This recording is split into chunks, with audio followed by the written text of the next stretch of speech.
Record. All right, so welcome so much to our presentation today. I'm glad to have you guys join. So I'm going to hop into the slideshow here in a second. If there's any technical issues or anything, feel free to speak up and let me know. I gave one presentation already, and apparently I never shared my screen, so it was just me talking.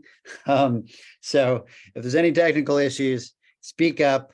And yeah, we'll fix them. But otherwise, yeah, I'm going to share my screen here, and then we're going to record this, or we are recording this, and then we will send it out afterwards for folks as well. So let me go ahead and start my screen sharing.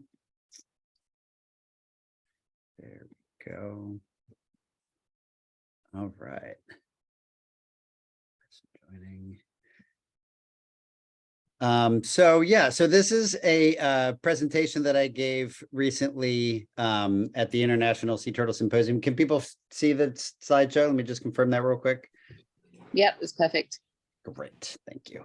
I gave this presentation recently at the International Sea Turtle Symposium, but we did get a lot of interest for folks that weren't able to attend and stuff. So I wanted to offer it again.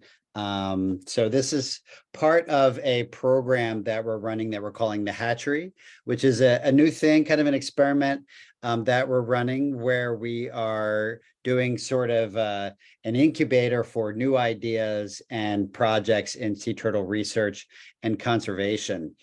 So kind of like taking like the model of like a tech incubator and applying that to our field, where we're giving training modules on project planning, fundraising, grant writing, social media, media outreach, a whole bunch of different areas. So folks are welcome to join for any of those presentations. You're all on the email list, so I'll send out reminders and stuff. So feel free to plug in whenever helpful. But our idea and our goal is to help take new projects and help them grow and build the skills needed to become successful. So this is the second presentation in the program so far. So I'm going to go ahead and get started here. So a lot of you guys know me, but I'm Brad Nahill. I'm the president of Sea Turtles, and I have been working with these animals since 1999 now, when I first started volunteering in Costa Rica.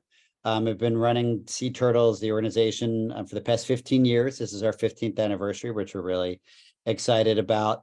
I've also done fundraising and grant writing for organizations like RARE and Ocean Conservancy, and a number of other different organizations that I've helped out, in developing fundraising plans, writing grant proposals, finding new funders, and things like that. So that's where my background is.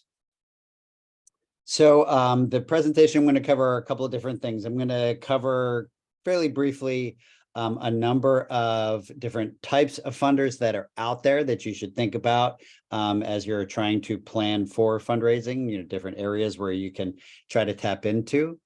I'm going to talk a little bit about some of the directions that I think fundraising for wildlife conservation is growing. Now, and again, this presentation is focused on sea turtles, but I think it's pretty broadly applicable, at least most of it. I'll get into a little bit of the specifics of some of the funders that are out there for sea turtle conservation, but generally, I think these ideas and tips and stuff can be applied to most types of wildlife conservation. I'm just going to give a little bit of advice on things that I've picked up over the years.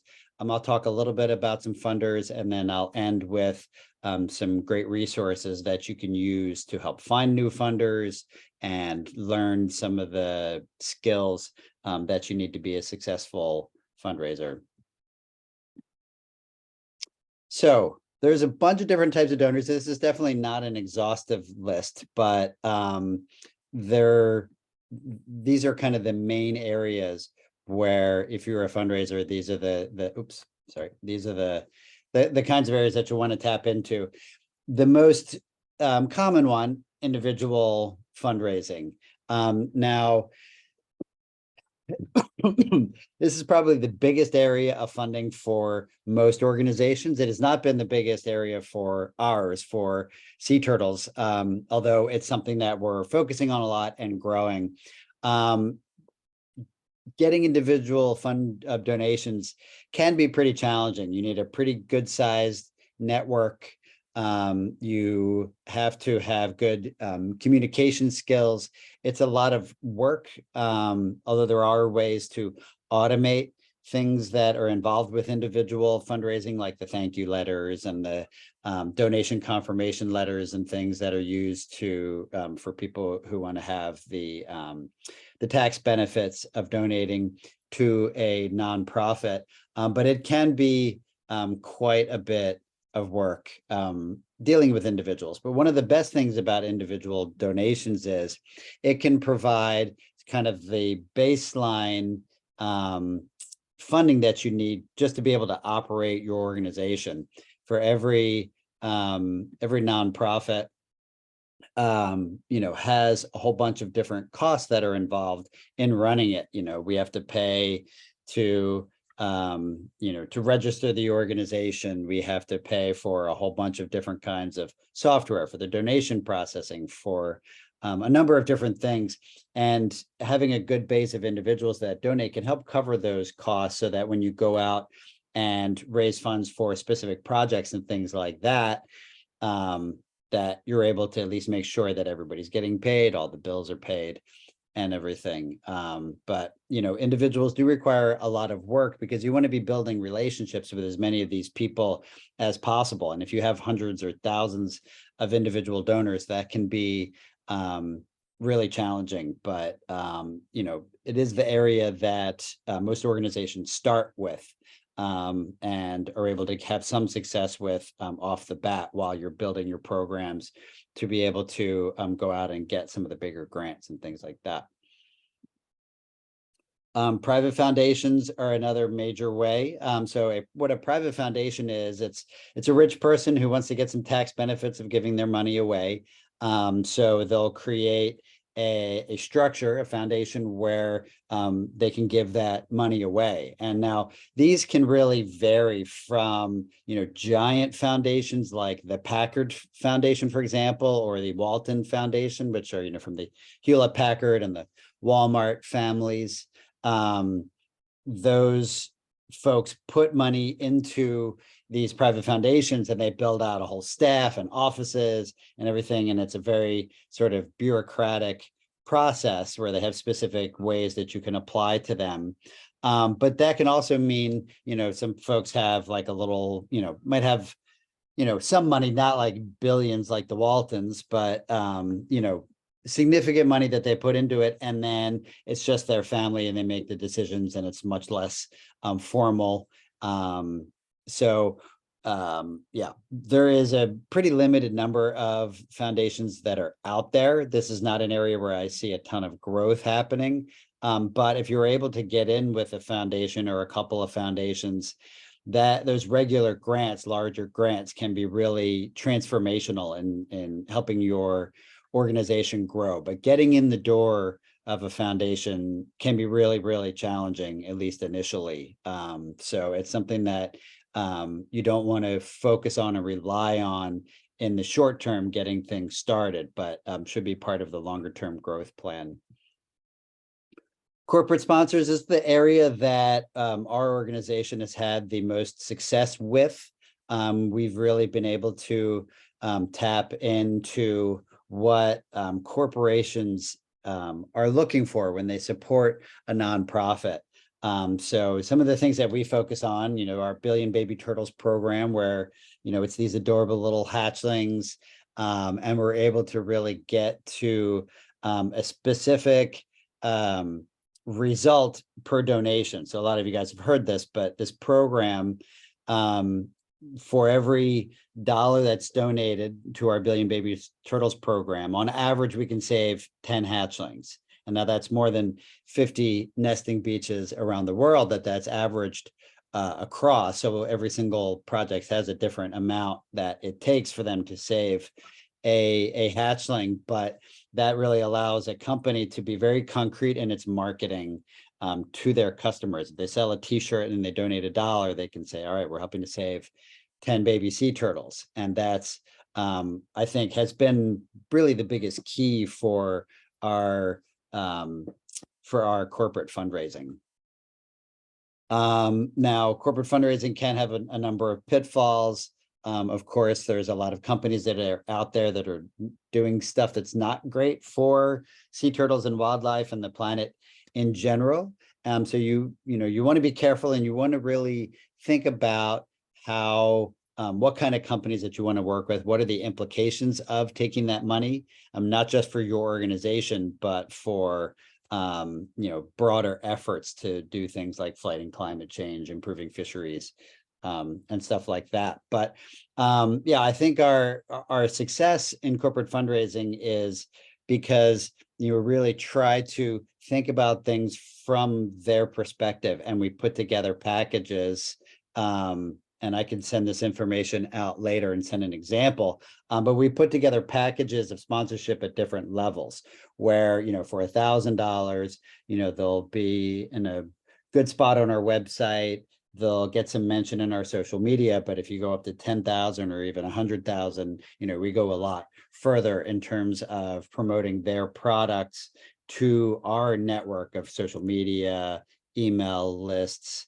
The folks that are involved with us, they get a certain level of promotion based on the amount that they give. So that's something you want to put some thought into. What are they looking for, these kinds of businesses when when they approach you? Yeah, it will probably be helpful to take a look at what I'm talking about, but feel free to use any of the ideas. Don't steal all of our methods and everything, but just to give you an idea of like what a corporate sponsorship packet looks for, and what are the things that we've found that corporations are wanting when when they support conservation. So I'll give you a couple of examples of some of the partnerships that we've had with different corporate sponsors that are out there. The biggest one that we've had was with the company SodaStream, where it's making your own sodas at home. You can see the picture in the middle here.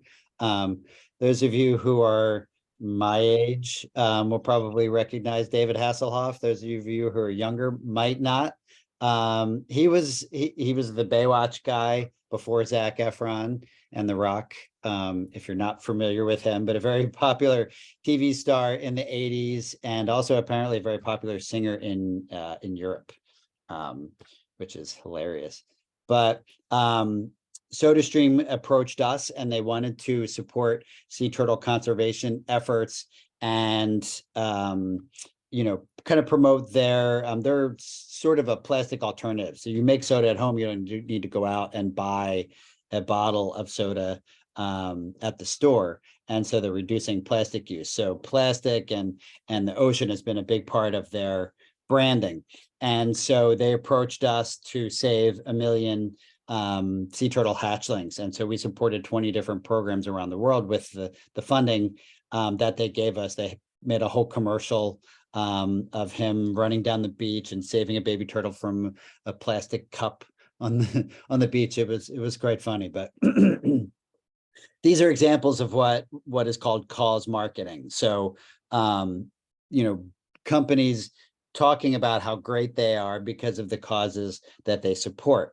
And so like I said, that can mean things like, buy a bottle of dish soap. Joy is our biggest partner right now. And every bottle they sell helps save a hatchling. And it's the biggest dish brand, or one of the biggest dish brand soaps in the United States. Also rum, which is a really fun one. Those of you who are in Cartagena hopefully got to try some of the Lost Years rum. But again, yeah, they save 10 hatchlings for every bottle of rum that they save. So that's one thing that I'll really recommend is, figuring out like down to the dollar, how much does it cost to clean a pound of plastic? How much does it cost to save a hatchling? How much does it cost to free an adult or to release an adult for, rehabilitation, that kinds of things. The more concrete you can get your impact, the more you'll be able to attract these kinds of funders. Tourism is a really big part of sea turtle conservation, wildlife conservation efforts around the world. And that can take a number of different forms. That can be from, oh, excuse me, the pollen here is really bad right now. Sorry, my allergies are kicking up a little bit. That can be from tour operators that bring people to visit your projects. That can be from tourists themselves. That can be from tourism related businesses near you, like hotels or restaurants, things like that. Now, one thing that I always try to caution about in terms of, building your funding around tourism, in a lot of cases, they can be your first donor. If you're working on a nesting beach in a place and there are hotels nearby, that's a very direct connection that you can make to them. And you can also make the case that you protecting those turtles helps their business. It's very obvious, it's very direct. And so a lot of sea turtle conservation organizations get a lot of their funding from this world. I would just urge one bit of caution. We learned during the pandemic when tourism stopped for a year, 2 years, really, in a lot of places. Some places still haven't quite recovered yet. You don't want to be completely dependent on tourism. You don't want to be completely dependent on any one kind of funder. That's one of the reasons why you want to have a diverse number of types of funders, numbers of funders, is that you can be more stable when things like a global pandemic or a recession or things like that, where at least some of them will still be, able to support you. So you don't want to ever become fully dependent on tourism. And one of the things that we learned, and I know at least one or a couple of you that are on the call, during the pandemic, I held a series of calls with people talking about, just kind of reconnecting because everybody was so isolated, and thinking about, all right, what are we going to learn from the pandemic? How are we going to change? How are we going to adapt? And how are we going to become more resilient? And so this is one of the areas that our plastic program came out of, because some of the projects and folks that we were talking to were saying, all right, we've got all this trash that's coming up onto the beach. Let's do something with it. Let's invest in machinery that we can recycle it locally and sell those products. And that will bring in another form of income and help the turtles.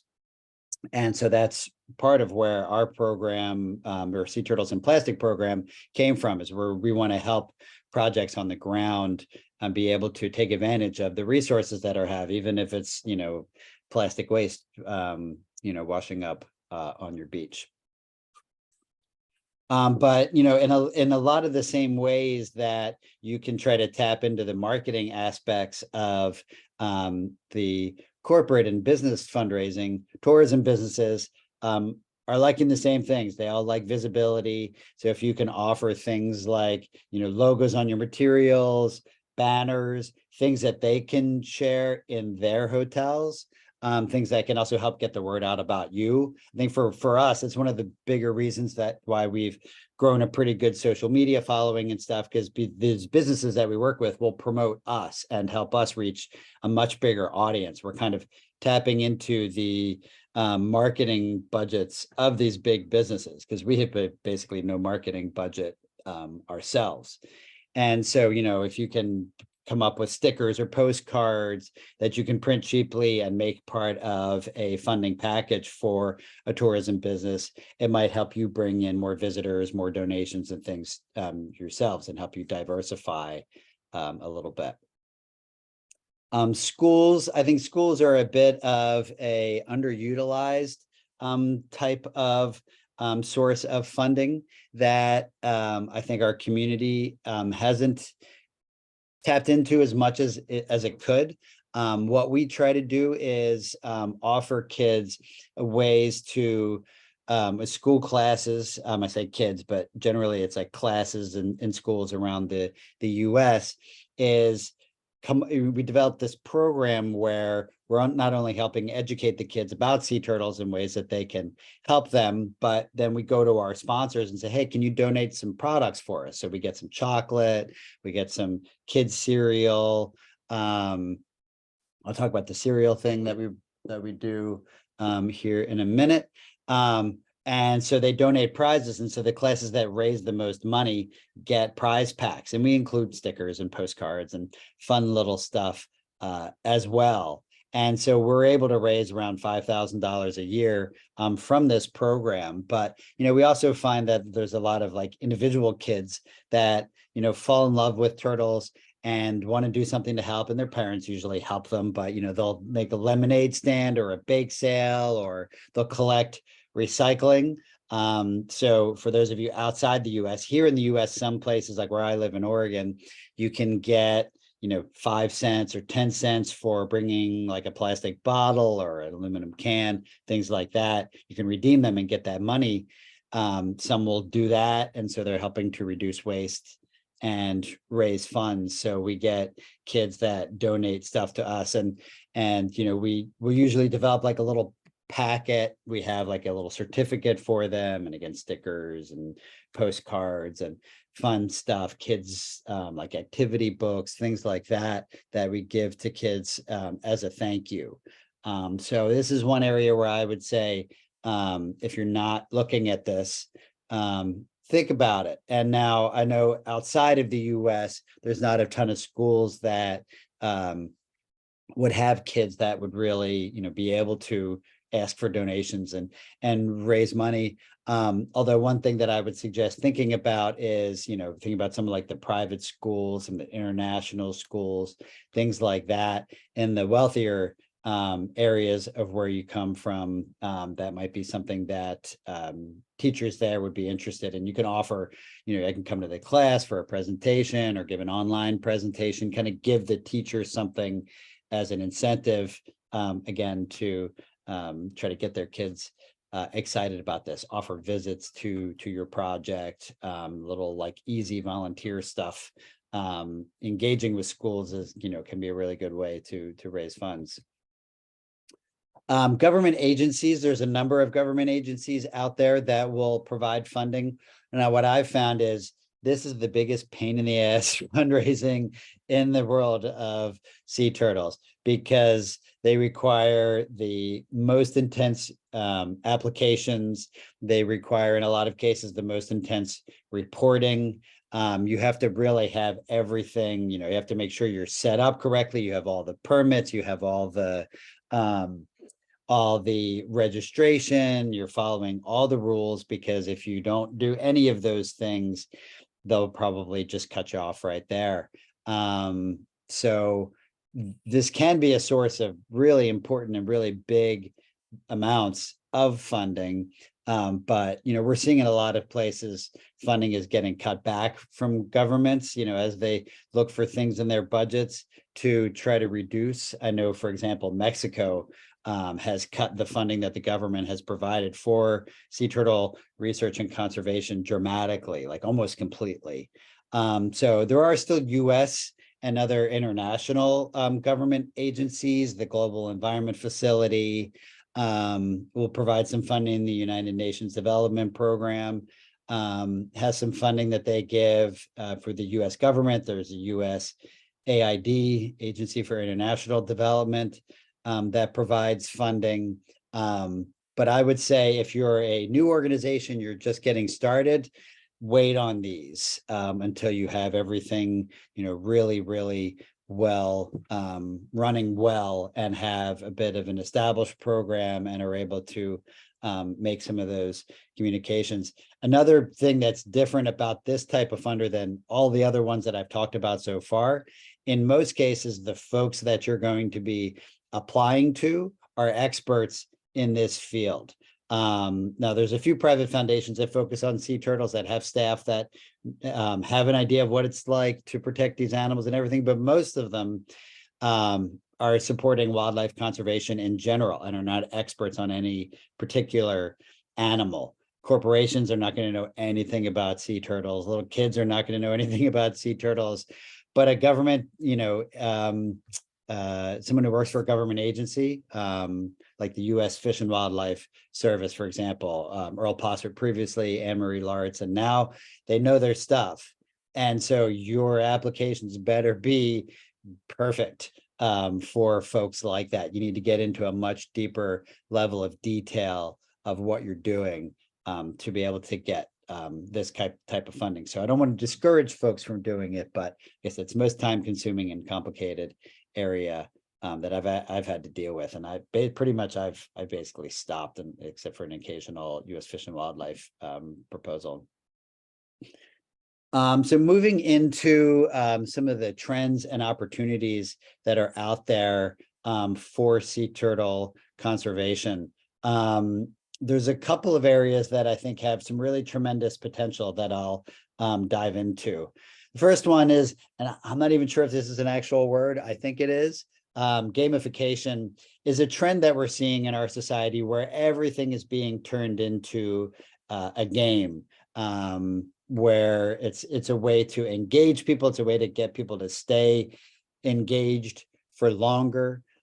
So we've been seeing an increased number of funders, and I would say this is a sort of an evolution of cause marketing that I was talking about. But things like this is a bingo game that you can play on your phone, and we had a partnership with them where if you added $20 onto your account to play bingo with and try to win more and stuff, they would give a portion of that to us. But it's not just like actual games.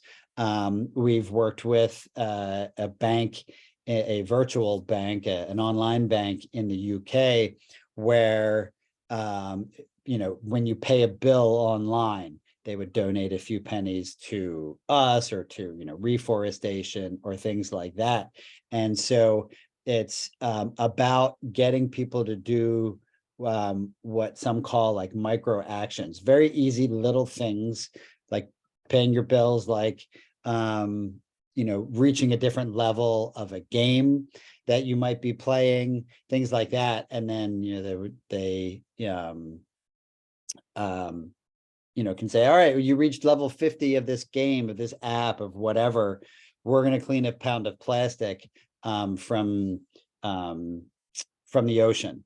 And so there's a company that we've been working with called Dots Eco that I think is really pioneering in this area and has really become one of our biggest funders very rapidly by providing the infrastructure for these games and companies and apps to be able to plug into this kind of thing. So Redecor is a online game that's I believe is around decorating your home and stuff like that. And so that was how they did. Now, one thing to keep in mind with this kind of stuff is we are basically providing an incentive for people to stay on a screen inside, not doing things that are great for their health or the planet, especially. So that's something to think about. I personally try to avoid screens as much as I can. So this makes me a little bit uncomfortable. I'm just going to be flat out honest here. But for me, it's a lot better than, for example, taking money from an oil company or a plastics manufacturer or whatever. It's not quite that level of discomfort, but I really think that this is the direction that things are going, and that this kind of thing has really extraordinary potential to get people involved with your work and to raise quite a bit of funds. And going back to the same thing that I think makes the Billion Baby Turtles program successful is, we can say exactly how much plastic you can clean, hatchings you can save for just even small amounts of money. And that's the exact kind of thing that they are looking for with this. Cryptocurrency and Web3. If you had asked me a year and a half ago, I would say this is the biggest source of growth for conservation funding that I've seen in 20 years. And for a hot minute, it was. It's declined quite dramatically since then. But we were able to kind of get in at a point when things were going a little bit crazy. And really tap into this world. So cryptocurrency, Web3, things like NFTs. If you're not familiar with that, it's called a non-fungible token. It's basically a digital asset that you have that can theoretically, at least at one point, would grow in value, like digital art, things like that. And so we were able to get in with a couple of different projects that were related to cryptocurrency, metaverses. So Next Earth is a metaverse that we've worked with that last year was our biggest funder, where basically they made a virtual representation of the whole planet. They took satellite imaging of the whole planet, and you can buy tiny little squares of that and own that land in this metaverse. So you could purchase your home or the Eiffel Tower or something famous, and then people will buy and sell these properties. And some of these properties, like digital images on a metaverse of a football stadium, were going for thousands of dollars. Which was really quite stunning. And we partnered with them to do a game where we were cleaning plastic off of beaches, and people were buying these little properties, and some of them would have like little incentives, like the NXTT that you see here is a little coin that they made for this universe. So you get free of those coins, things like that. And it really became really successful. And one of the things about this world is it's very not inclusive, but participatory. So Next Earth, the company, the metaverse, really loves to engage with their folks and provide some value that people think is important. And one thing that I've kind of figured out, that in this world, cleaning plastic from the oceans is a very big thing. It's probably a lot related to Boyan Slot, the I think he's Danish teenager who's raised just ungodly amounts of money to try to clean the ocean. Whether he's been successful or not is a discussion for another day. But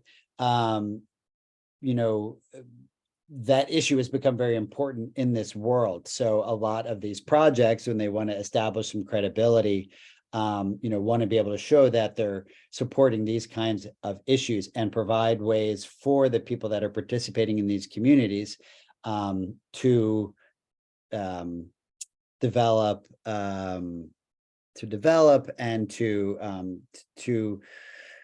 give them sort of a feeling that they're doing some good while participating in these things. Now, the cryptocurrency market has declined dramatically.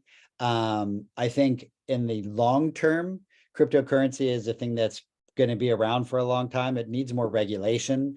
All these different scandals and things have not really helped, but it seems like that regulation is coming, and I think that will solidify some things. So I would say pay attention to it. Try to start learning about some of these things, what cryptocurrency is, how it works, these metaverses, NFT projects, and things like that. Start becoming familiar with it. And if that world starts to grow again, pay attention to it a little bit and try to tap in, because, we got like $50,000 from one NFT project that had just kind of gone crazy. And the art, honestly, I don't really get the whole world. The art was like crappy Teenage Mutant Ninja Turtle knockoff, but people were buying these things like crazy. So it was a bit of a fad, and it may just end up disappearing, but I think it's something worth paying attention to. And now, one thing to keep in mind with cryptocurrency is the carbon impact of it. Bitcoin in particular has a terrible reputation because they create the amount of climate pollution that medium-sized countries do. And that's true. To be able to maintain these networks, it takes an extraordinary amounts of electricity, and so that can really cause a lot of emissions. Now, one thing that you do want to keep in mind is Bitcoin is one of dozens, maybe hundreds of types of cryptocurrency, and different ones are maintained in different ways. So the second biggest one, Ethereum, just switched over to a different system where they use like 95% less energy than Bitcoin. So there are types of cryptocurrencies out there that are much more climate friendly. But I know some organizations won't deal with it because of that reputation. And there is a little bit of a reputational risk because some people just hate this world. They think that only cryptocurrency is only used for drug transactions, illegal things. There's plenty of that for sure. And that it's terrible for the climate. And that's can be true, but is not necessarily true. And I think is improving. There's been a lot of pressure on Bitcoin to adapt their methods and things like that. So those are all things to keep in mind with this world. Donate now, pay later. So if you ever do any kind of online shopping and you see when you go to check out, it says, pay this off in a few months, or it's called, buy now, pay later kind of thing. So the younger generations, I have a 21-year-old daughter. This is how a lot of them buy stuff. They don't have the money to buy things outright. So they go through this thing where they're basically financing their purchases, and they're able to purchase something and then pay it off like a little bit each month, sort of like a loan type thing. Although I think generally the business is paying for it, not the customer paying for the interest and stuff like that. So there is a new effort to do a similar kind of thing for donating called Donate Now, Pay Later. This is something we've experimented with. We haven't had a ton of success with so far. But I think for raising funds from the younger generation, I think it's an option to keep an eye on, where basically they donate, you get the money immediately, and then it's a bank that then withdraws every month, a portion of that donation. So it allows people to give more at one time, and it is more engaging for some of the younger audiences. Most of the individual fundraising that's done around the world for most organizations, especially the bigger organizations, that it's a much older demographic. These are 50, 60, 70-year-olds. So if you want to have a diverse age range, because people who are older are not going to be around for a whole lot longer, if you want to be able to bring in some of the younger donors, you want to look into things like this. You can Google Donate Now, Pay Later, and you'll see the whole thing pop up, and feel free to give it a try and experiment with it. Like I said, we haven't been able to take much advantage of it so far, but I do think this is something that will grow, and it will be a method that more people will be using over the next 10, 20 years. Moving on to general advice about sea turtle conservation. Oh, and I should say one thing here about the photos and stuff here. So the photos here are from two different places. Colola Beach in Mexico, which is, I think, maybe the world's most successful sea turtle conservation program, where they have reached pre-exploitation levels of, they've basically recovered their population of black sea turtles. It's a beach in Mexico, and really extraordinary beach. So that this is a black turtle hatchling. And the other place is Soropta in Panama, Sea Turtle Conservancy Project that is a wonderful leatherback project. All right, so general advice.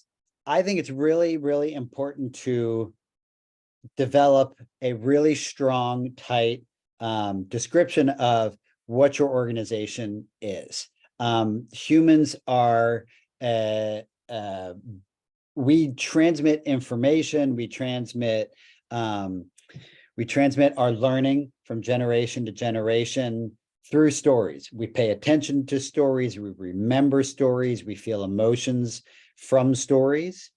And so this is one thing whenever I work with any organization is focus on that and get that down really well. And now stories have structure, and you can Google this and find it, but you start off with what was it like before you started doing your work? Your organization started to address a problem.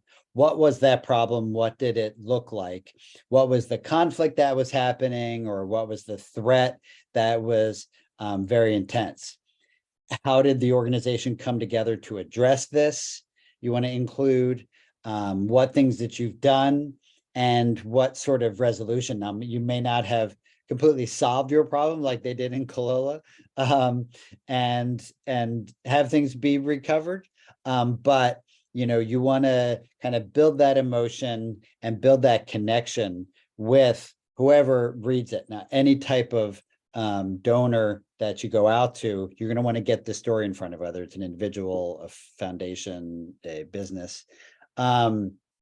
So spend some time crafting that story, 1 paragraph, 2 paragraphs at most. Keep it real tight, keep it really simple. Don't use a lot of technical language. And that can be a basis for all of your other fundraising efforts. So simple, concrete, and emotional is what you want to do. Now, the emotion, I think, is very valuable for every single type of funder, except maybe the government funders. They don't care so much about the emotion, but just about everybody else does, all the individuals, businesses, and things like that. And so I wanted to show one example here of a social media post that I think is one of the most effective fundraising posts I've ever seen. And they've made it simple, concrete, emotional, and fun. Sticking googly eyes on a trash collecting boat is silly, but it has an impact on people. This thing, Mr. Trash Wheel, has a huge following on social media. So every 20 donations gets 170,000 cigarette butts out of that harbor. That's really powerful. That's a really concrete, it's really simple. Anybody can understand it. There's no jargon. There's the emotion of, I know that I'm helping clean my where I live. And, the emotion is not only like, am I doing something good, but it's also fun and silly. And so, as you're building your story, these are things that you want to keep in mind.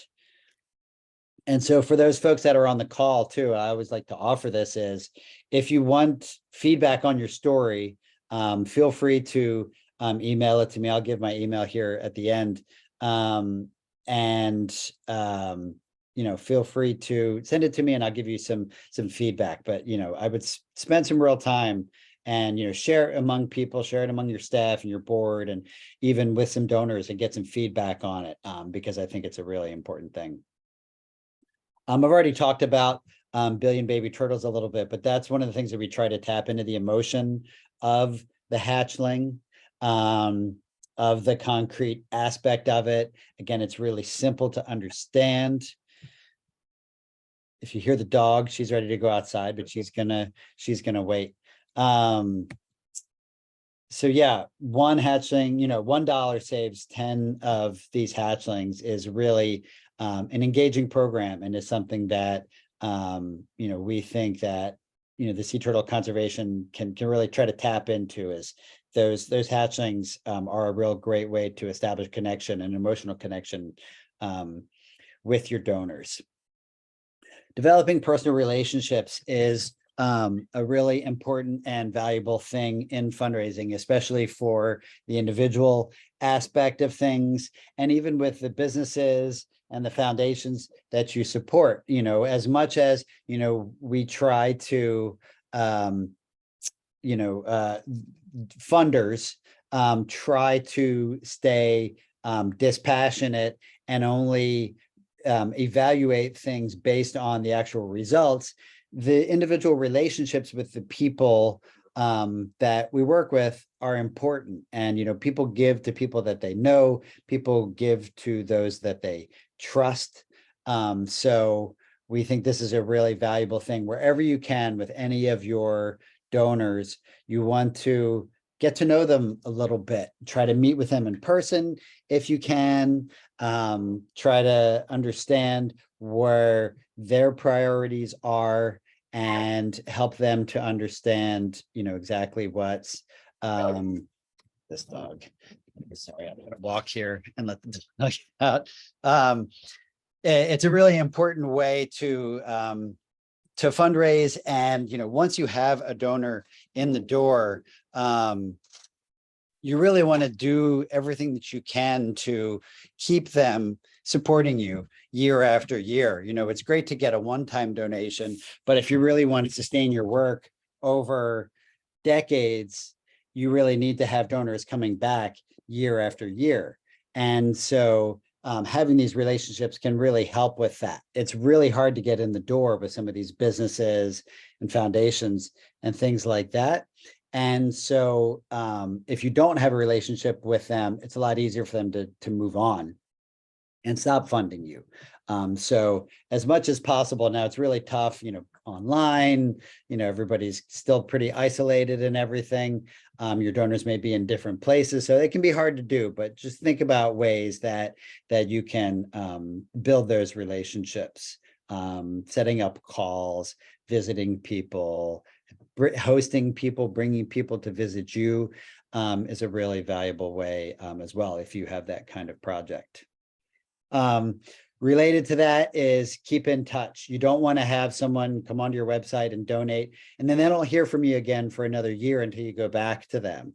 You want to be sending updates. You want to be sharing progress. You want to be sharing stories of your work throughout the whole year, so that when it comes time to make that ask again, that they'll remember you, that they'll have a connection to you.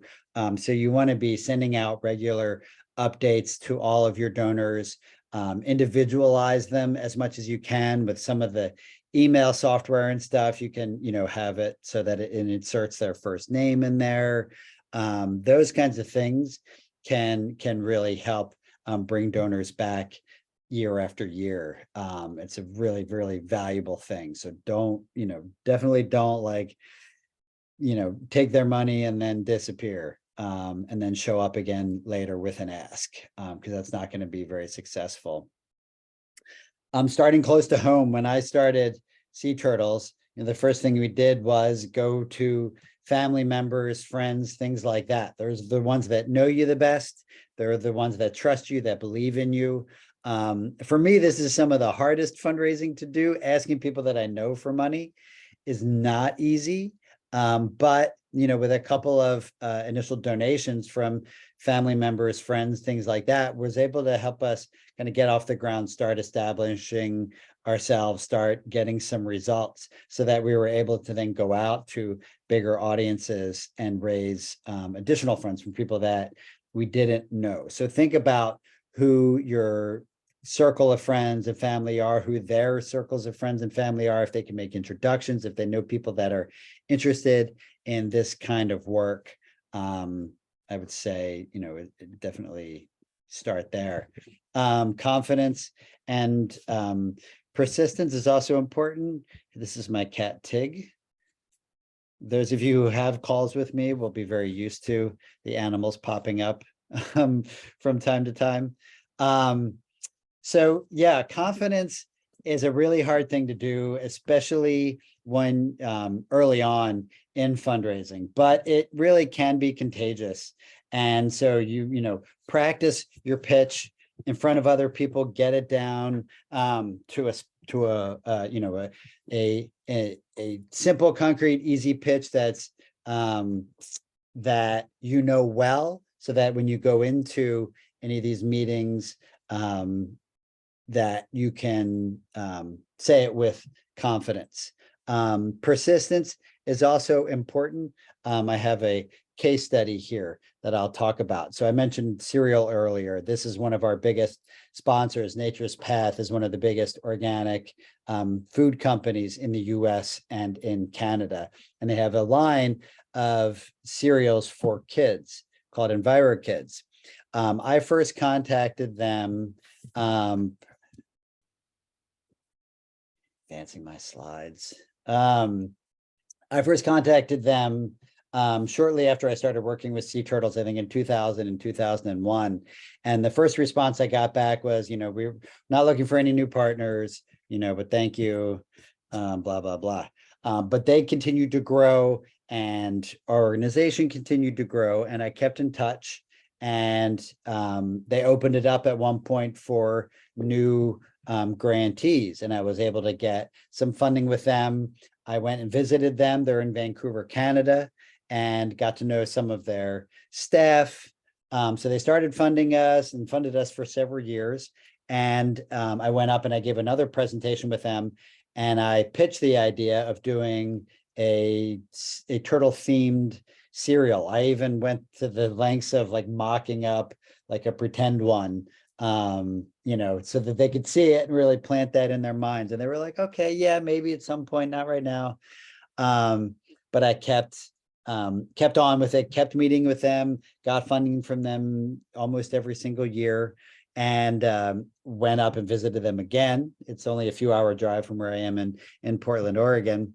And I remember there was a meeting where we were sitting with their staff, and the person who was running this brand said, yeah, we don't know about turtles for the cereal box because, we like the cute things, the ones with feathers and fur. And I just remember, if any of you guys know our co-founder, Jay Nichols, at that point launched into a scientific explanation of cuteness and how it's a ratio of the size of the eyes to the size of the head, kind of the Disney thing, and explained how a sea turtle hatchling fit that perfectly. And I just remember kind of like a bit of a stunned look on their face, like they hadn't even considered that a reptile could be cute. It hadn't even like crossed their mind.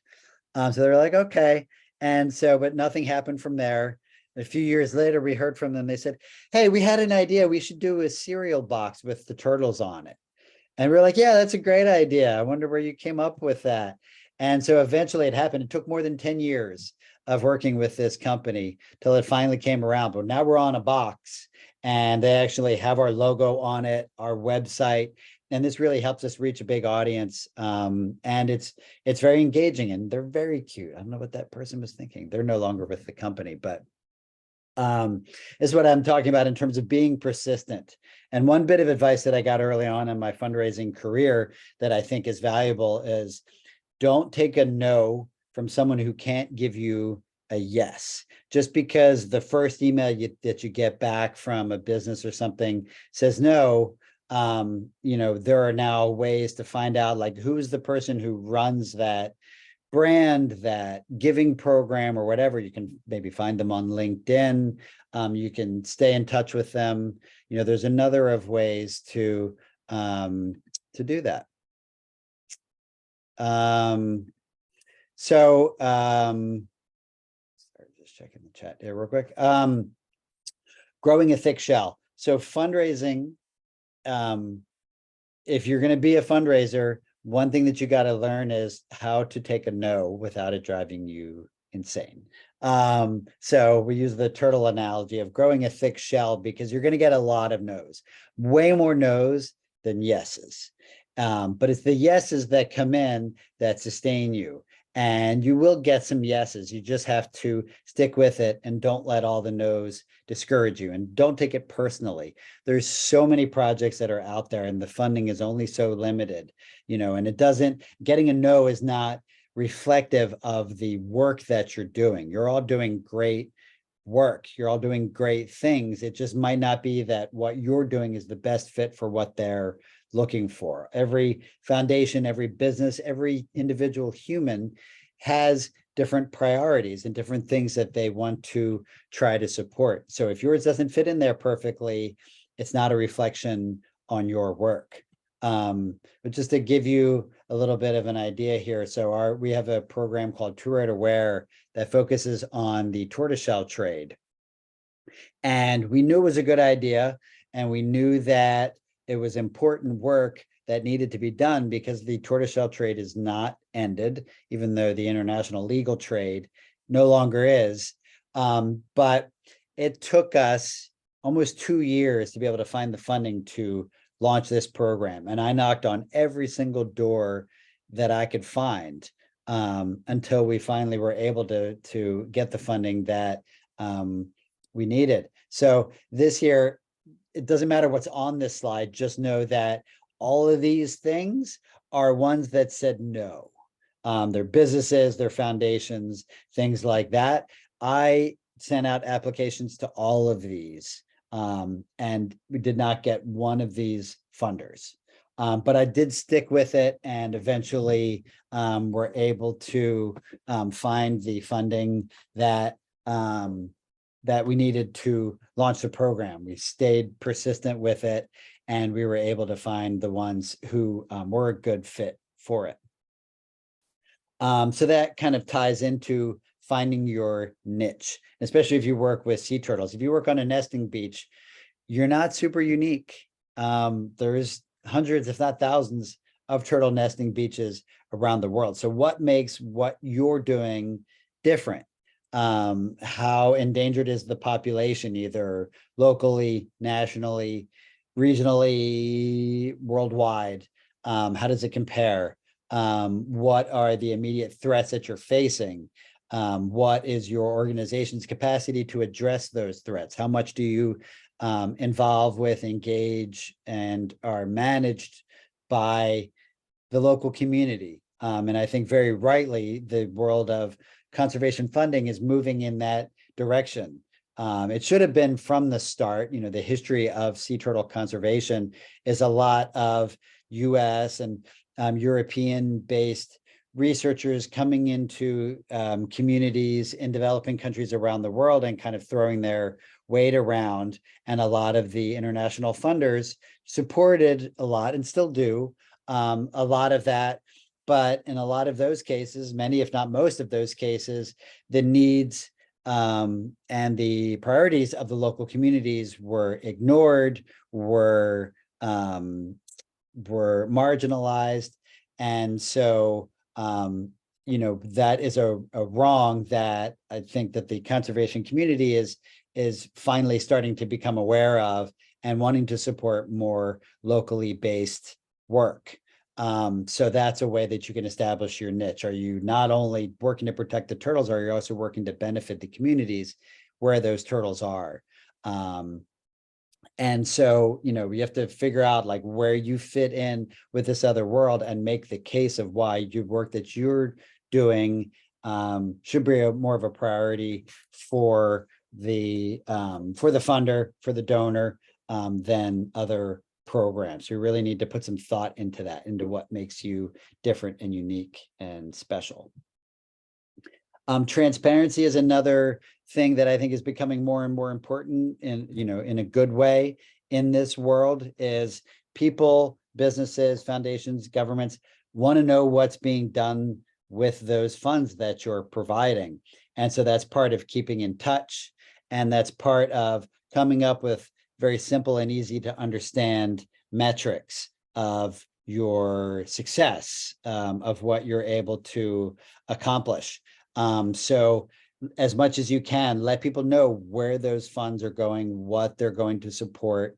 The more information that you can provide to the donors on where those funds go, the more likely they are going to come back. I've seen examples of nonprofits that don't do any of that, that were getting big sums of money from donors that we've worked with, that got cut off because they weren't being upfront with the impact and the use of those funds. So you really need to try to be very clear and open with that. And that goes a really long way to establishing that trust that a donor needs to be able to support you year after year. I do always encourage folks to invest time and effort into building your audience. Okay, I know we're running a little over time. If folks need to go, again, I'm recording this, I will send it out. But I just want to, I'm kind of going a little bit deeper into some of this stuff because I think it's really important information. So if you can't stick around, don't worry about it. I will send it out, but I have a little bit more to go. Building your audience, I think, is a really important thing. One is, if you're going to be doing fundraising from individuals, the bigger audience that you have, the more people that you'll be able to pull from. Second, it's also a really valuable thing for businesses. the bigger of a network that you have, that you can say to the business, all right, if you donate to us, we'll share, your support with our audience. The more social media followers you have, the more email subscribers that you have, can really help make that case. So I think that's another reason for our success is early on, we were able to get a couple of good sized grants, and we really focused on building a big Facebook audience, a Twitter following, Instagram, things like that. And now they're really valuable tools for us. They're also really valuable in things like we're in a contest right now where we can win $20,000 for our tortoiseshell work. And now because we have that social media list, email list and things, we think we have a pretty good chance of winning because we have a lot of folks that we can go to. When we run our trips, having that bigger audience helps us sell more trips to go and visit these places, which helps to fund our work. So social media can be really tedious and challenging, but it is something that I recommend. And I'll share some resources here in a minute of places where I get great tips on how to do these kinds of things, how to run social media, how to build your following and things that I'll share here in a little bit. Our social media manager, Bethany Holtz, I asked her to come up with a few things, a few tips from the expertise that she has built. So these are some of the things. And again, I'm going to send this out. So you don't need to, you can maybe do a quick screenshot if you want, but Facebook and Instagram both have fundraising tools where people can, like, for their birthday, raise funds for you. It's not a huge source of funding from us, but we get a couple $1,000s a year from people who, want for their birthday, ask their friends to donate in lieu of gifts, things like that. You can have donation buttons on your profiles, in your posts, things like that. So look those up, have those kinds of things. It's just real easy things to set up that can bring in money without you having to do a lot of work. One of the things about social media is, as these companies are now more based on advertising, they don't have a lot of incentive to get your posts and things in front of huge audiences. But it just means becoming more creative, figuring out ways to to use video, to use different types of techniques to be able to reach bigger audiences. So reels are a real valuable way. Look at the trends, popular music. You can put your videos to popular music, which helps you become a little bit more viral. We've seen that some organizations now just do Facebook pages instead of having their own website. We don't recommend that. That's not a great way to establish trust, and it's hard to be transparent if you don't have a place where you can really put all that information. A Facebook page is a very limited way to share your work. It's an important way, and it's the thing that we think you should have for your organization, but that shouldn't be your homepage.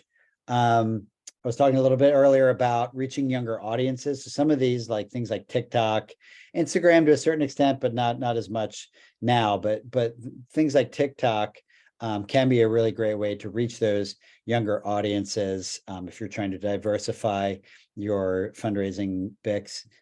Hashtags can help. Using those, some people will search by hashtag and it'll bring your things up, but you want to vary the hashtags that you use, and we don't recommend doing like 5, 10, 15. We see some posts that put so many hashtags on them. Keep it to a couple of ones per one. And then invest in search engine optimization. So when someone goes online and they go to Google or Bing or whatever, and they want to find, a sea turtle conservation organization, you want to learn a little bit about that and make sure that you're optimizing your website so that the things that you want people to find you for, that they're able to do that. And there are some pretty simple ways. There's online classes and things that you can take, and where to put the phrase, how to find the phrases that people are using to find you. The keywords are called that you put into the search engine to find something. There's ways that you can like put them in the titles of your page and the body of your page. Links with those words in them are all things that Google uses to establish what sites they're going to bring up when those keywords are put in. So if you're not familiar with SEO, you can Google SEO, search engine optimization. But we have about 50,000 50,000 or so visitors per month because we invested in that, and we rank pretty highly on a couple of specific phrases that bring a lot of people to our website and help us grow our social media and things. As a fundraiser, one thing that I am constantly on the lookout for, and if you work with turtles, you probably see them everywhere you go, whether it's in the pattern of a carpet in an airport on the way to an international sea turtle symposium, or just walking through a supermarket. Businesses that use turtles in their logos can be a good source of support. That's something that I have found. So I found Endangered Species Chocolate, one of our biggest sponsors. I found Nature's Best cereal in supermarkets. And I was walking through a supermarket with my partner a couple of months ago here in Portland. And I came across this brand on the shelf. And I said, this is a local wine company that clearly is a fan of turtles. And I sent them a quick message through their website, and I got a $500 donation back like that. It's not always going to be that easy, but the companies that use turtles in their marketing are the ones that are going to be the ones that support turtle conservation. So keep your eye out for things like this. Have fun. So don't just make all your posts serious. Don't only focus on the threats and the bad news. You want to show good news. You want to do fun stuff. You want to be silly. Don't be afraid to be silly. And you don't want to be silly all the time. You don't want to be silly to a government agency, for example. But the more fun that you can have, like putting googly eyes on your trash cleanup machine, can be a really great way to engage people and have people establish that emotional connection that I've been talking about. Following the rules, just very simple stuff. Get things in by the deadline, get your reports in by the deadline, make sure you're reviewing the things that are needed in your reports. As a funder myself, if we have limited funds, it's, the easiest way to eliminate some of the applicants is, well, they didn't get their application in time. They didn't include the things that we asked for. So you don't want to be eliminated for stuff like that. So just be very careful, have people double check your work before you send it out. Make sure you have notifications for any kinds of deadlines, things like that. Staying true to your principles. So I was talking a little bit about, where you get your funding from, what are the implications of that?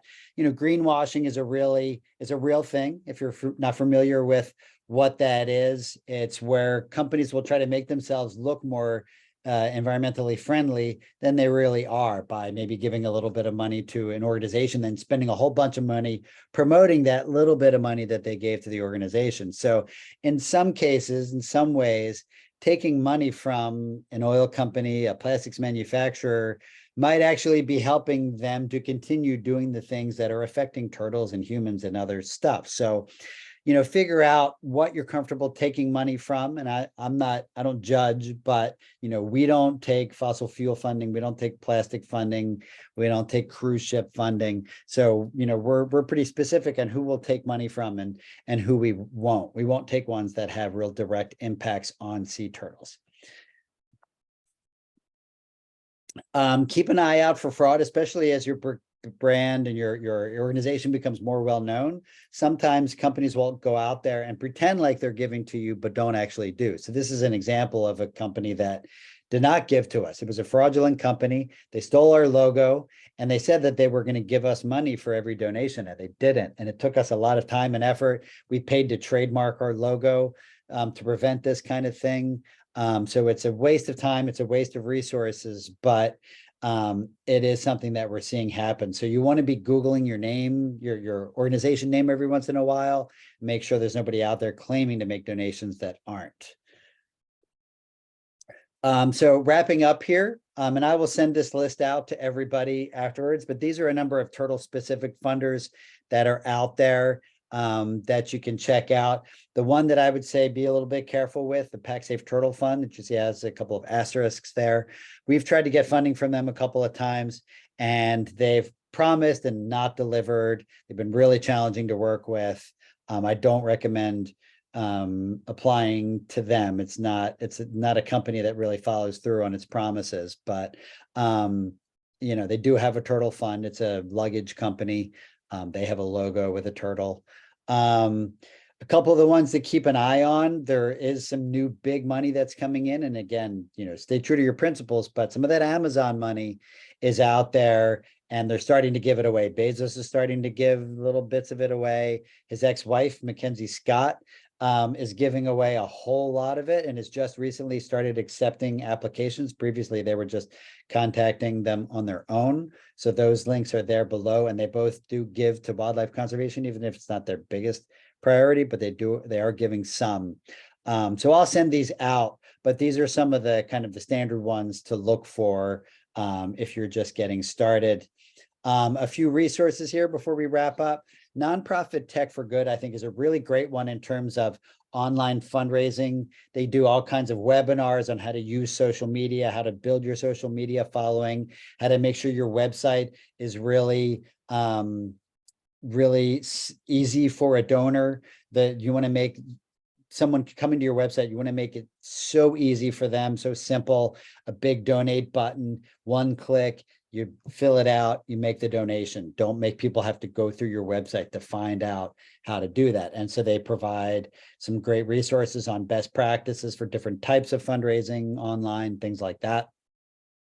GuideStar is a really good resource for finding information on donors, particularly private foundations. In the next presentation that I give on writing grant proposals, I'm going to get a little bit more specific into how to put together a grant proposal. I'm going to do a bit on researching prospective funders, and I'll show you what it looks like on GuideStar and where to find the information that can be useful. Global Giving is an online platform that does crowdfunding, online donation raising. And I know a number of sea turtle organizations who have done really well with that. We personally have not, but other ones have. A great way to get your name out is if you can get a Google grant where you can get up to $10,000 a month in free Google ads. So there's a link for that. Terra Viva is a wildlife conservation grant database, particularly focused on Latin America. So that's an area where you might be able to find some funders. And then 1% for the Planet is one to check out, where it's a network of businesses that give 1% of their sales to conservation. And so for them to be able to prove that they're giving that amount of money away, they can only give to nonprofits that are within that network. They've made it a little bit harder to get into that network, but you can apply, you can try to find a funder, a donor to submit you on their behalf to be able to get into that network. But that's where that is, but I will send that out as well. So I'm going to wrap it up there. I know we went over time a little bit, so I know a couple of folks had to hop off, but we can take some time for a few questions at this point, if anyone has any. So feel free to either pop up on screen or put a question into the chat. If you have one, if we don't have any questions, then we can do that. And then I'll also put my email address in here, but you already have it if you're on this. So if you have questions later, you can also pop up. So are there any questions before we wrap up here?